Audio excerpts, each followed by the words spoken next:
The dependence upon money within English evangelical church culture has not only burdened the saints across the land, but has also become a source of compromise and corruption.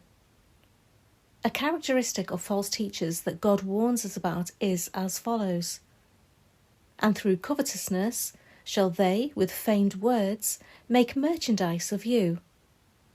And heart they have exercised with covetous practices, who loved the wages of unrighteousness." The description of these false teachers in 2 Peter is a sobering portrait of iniquity. But many born-again men can also become entangled in the carnal methods of pursuing finances in the name of raising funds for Christian ministry. In this video, I shall be focusing upon a specific model of fundraising within Christian ministry today that has significant potential for compromise and corruption. YouTube membership schemes for Christian YouTube channels. Many Christian YouTube ministries have taken it upon themselves to create a two-tiered ministry model, where for a sum of money you can receive ministry in ways that those who don't pay a fee cannot. Locking in monthly donations by means of membership schemes is a well-known YouTube practice. Within this model, viewers and subscribers commit to a monthly payment and in return receive perks and benefits outlined by the channel. This is designed, of course, to raise money for the ministry. But what does this practice actually create? This practice penalises those who do not give money to the ministry and rewards those who do. Ministry can be received uniquely or earlier than normal, should you be a committed giver. This is effectively putting a price upon the ministry of the word, buying your way into a unique ministerial position that others do not have. My brethren, have not the faith of our Lord Jesus Christ, the Lord of glory, with respect of persons. For if there come unto your assembly a man with a gold ring, in goodly apparel, and there come in also a poor man in vile raiment, and ye have respect to him that weareth the gay clothing, and say unto him, Sit thou here in a good place, and say to the poor, Stand thou there, or sit here under my footstool. Are ye not then partial in yourselves, and are become judges of evil thoughts?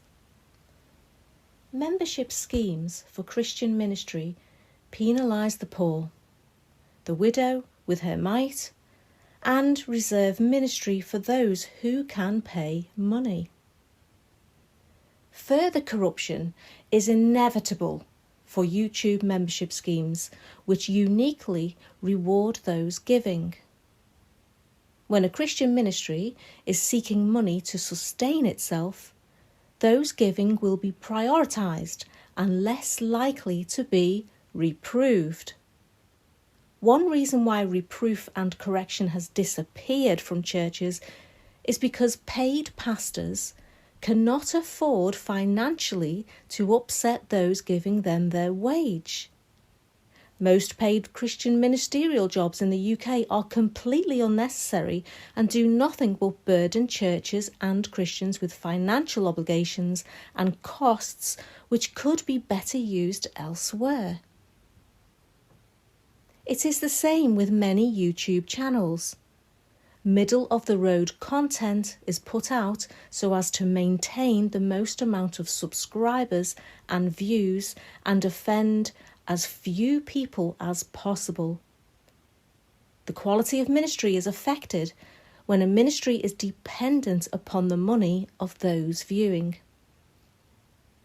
In this way, a YouTube channel can become nothing more than a subscription service to an entertainment channel, where pleasing the viewers, each of whom are seen as potential donators, becomes more important than the spiritual edification of those watching, where the sustaining of the ministry becomes a priority over the content of the ministry.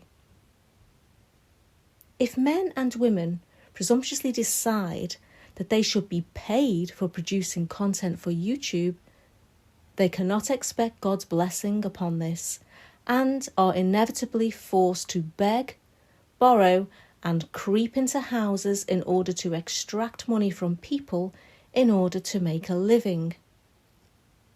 This membership model of unique privileges for payments encourages giving for reward rather than giving freely and charitably. Giving can become a business transaction whereby the soul donating receives a ministerial blessing for his money which others cannot access. And these membership schemes can appeal to and attract carnal Christians who desire to become part of their favoured minister's inner circle, Christian VIPs. It is inevitable that Christian ministries will find it very hard to proceed freely to preach against the favoured doctrines of their generous members for fear of losing members and donations. It is far better to follow the Apostle Paul's rule for paid ministry. Receiving funds from others should be a last resort, with the minister working with his hands for a wage so as not to burden those he is ministering to. A Christian workman is worthy of his wage, but only if absolutely necessary. The Apostle Paul decided to forego this privilege so as not to be a burden to the churches, even though his workload was excessive. This should be our mindset, to burden the saints as little as possible. Let faith be my shield, and let joy be my steed, 'gainst the dragons of anger, the ogres of greed.